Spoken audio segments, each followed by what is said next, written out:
Smart सिटीने Belgaum एपीएमसीमध्ये बांधलेले रस्ते अत्यंत निकृष्ट दर्जाचे असून पावसाचे पाणी रस्त्यावरून नाल्यात वाहून जात असल्याने नाला दुथडी भरून वाहतोय।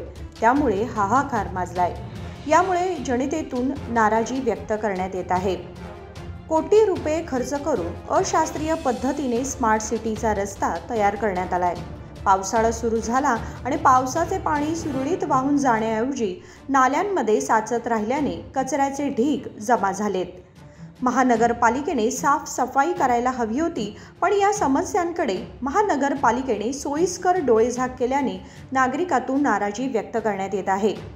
खरे तर पावसाळ्यापूर्वीच याचे नियोजन करायला हवे होते। पावसाची आपत्कालीन परिस्थिती हाताळण्यासाठी महानगरपालिकेने 3 पथके तयार केली आहेत। मात्र एपीएमसीच्या अखत्यारीतील रस्त्यांवरील कचरा साफ न केल्याने लोक महापालिकेला दूषणे देत आहेत।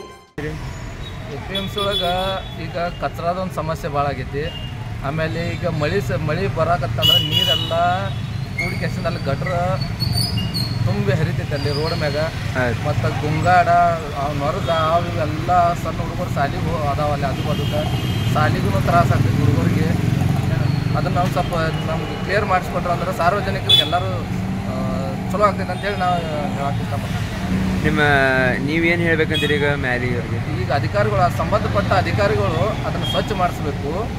ಮತ್ತು ಕಚರ ಅಂತೂ ಭಾಳ ಒಗ್ಯಾಕತ್ತಾರೆ ಎಲ್ಲ ಕಡೆ, ಆ ಕಚರನ ಕ್ಲೀನ್ ಮಾಡಿಸ್ಬೇಕು। ಮತ್ತು ಅದು ಸಾಲಿ ಏನು ಆಜುಬಾಜು ಸಾಲಿಗಳು ಅದಾವ, ಆ ಸಾಲಿ ಮಕ್ಕಳಿಗೆ ತೊಂದರೆ ಆಗದಿರೋ ಅಂತ ಸ್ವಚ್ಛತೆ ಇಡಬೇಕಂತೇಳಿ ನಾ ಹೇಳ್ತೀನಿ। ನಿಮಗೆ ಏನಾದರೂ ತೊಂದರೆ ಆಗ್ತಿದ್ದಿರಲಿ? ತೊಂದರೆ ಈಗ ಮಳೆ ಸಲುವಾಗಿ ಈಗೆಲ್ಲ ಗುಂಗಾಡೋದು ಭಾಳ ಹೆಚ್ಚಿಗೆ ಆಗಕತ್ತಾವ, ಅದನ್ನು ಔಷಧದು ಹೊಡಿಬೇಕಂತೇಳಿ ಹೇಳ್ತೀನಿ। ನಿಮ್ಮ ಹೆಸರು ರೀ? ಶ್ರೀನಿವಾಸ್ ತಳವಾರ್।